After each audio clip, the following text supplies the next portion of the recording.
చాలామంది మరి భారతీయ విద్యార్థుల కల ఏంటంటే అమెరికా పోవాలి, అక్కడ సెటిల్ కావాలి, లేకపోతే అక్కడ చదువుకోవాలి, అక్కడనే H1B వీసా తెచ్చుకోవాలి, లేకపోతే అక్కడనే సిటిజన్షిప్ తెచ్చుకోవాలి. ఇక రకరకాల ఊహలు అయితే ఉంటాయి. చాలామంది అమెరికా వెళ్ళడానికి అప్పులు తెచ్చి లక్షలు లక్షలు ఖర్చు పెట్టి పోతూ ఉంటారు.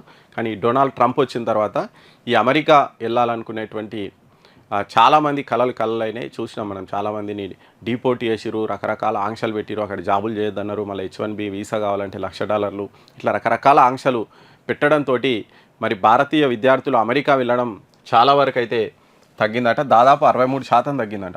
లాస్ట్ ఇయర్ చూస్తే అంటే ట్రంప్ వచ్చిన తర్వాత చాలా వరకు అమెరికా వెళ్ళేటువంటి విద్యార్థుల సంఖ్య చాలా గణనీయంగా అయితే తగ్గిందట.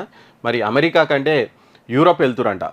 ముఖ్యంగా జర్మనీ, బ్రిటన్, ఐర్లాండ్ వంటి దేశాలకు వెళ్ళి అక్కడ చదువుకొని అక్కడనే సెటిల్ అయ్యేటువంటి అవకాశం ఈజీగా ఉండడంతో అటువైపే చాలామంది అయితే విద్యార్థులు చూస్తున్నారంట. 2023 నుంచి 25 ఈ 2 ఆర్థిక సంవత్సరాలు, విద్యా సంవత్సరాలు చూస్తే దాదాపు 63% తగ్గిందట అమెరికా వెళ్ళేటువంటి విద్యార్థుల సంఖ్య.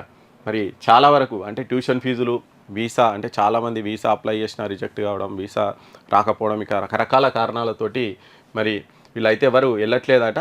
మరి దీనివల్ల ఇక్కడ ఏమవుతుందంటే ఇక్కడ 2023లో భారతీయ విద్యార్థులు ఒక 100 మంది వెళ్తే 54 మంది అమెరికాకే వెళ్ళిరంట 2023లో.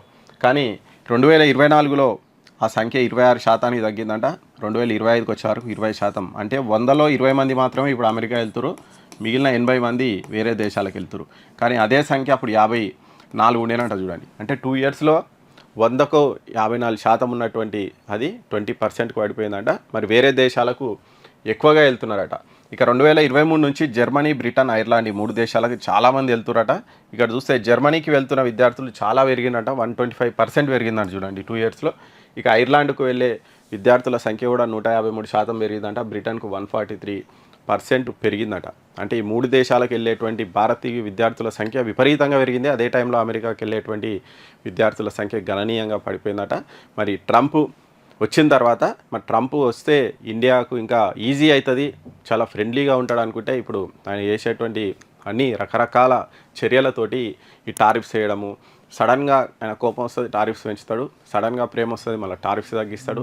రష్యా నేను ఇండియా పాకిస్తాన్ యుద్ధం ఆపినంటాడు, రష్యా చెమురు కొనకుండా చేస్తుంటాడు. ఇక రకరకాలు ఆయన పొద్దుగా లేసి ఏం మాట్లాడతాడో అర్థం కాని పరిస్థితులలో మరి ఇక్కడ ప్రపంచ దేశాలని ఇబ్బంది పడుతున్నాయి, దాంతోపాటు ఇండియా కూడా ఇబ్బంది పడుతుంది. దీంతో ఇండియన్స్ ఇక అమెరికా వెళ్ళడం ఏమాత్రం సేఫ్ కాదు, అంటే ఇక అక్కడికి వెళ్ళి సెటిల్ అవ్వడం కష్టం అనేటువంటి ఉద్దేశంతో చాలామంది అయితే అమెరికా వైపు చూడకుండా యూరప్ దేశాల వైపు అయితే చూస్తున్నారట. మరి ఈ ఫీజులు పెరగడం, వీసా ఫీజులు పెరగడము, ట్యూషన్ ఫీజులు పెరగడం, ఇవన్నీ కూడా రీజన్స్గా అయితే చెప్తున్నారు. ఏదేమైనప్పటికీ ఫ్యూచర్లో ఇంత ఈజీగా విదేశాలకు వెళ్ళి చదివేటువంటి పరిస్థితులు అయితే ఉండకపోవచ్చు.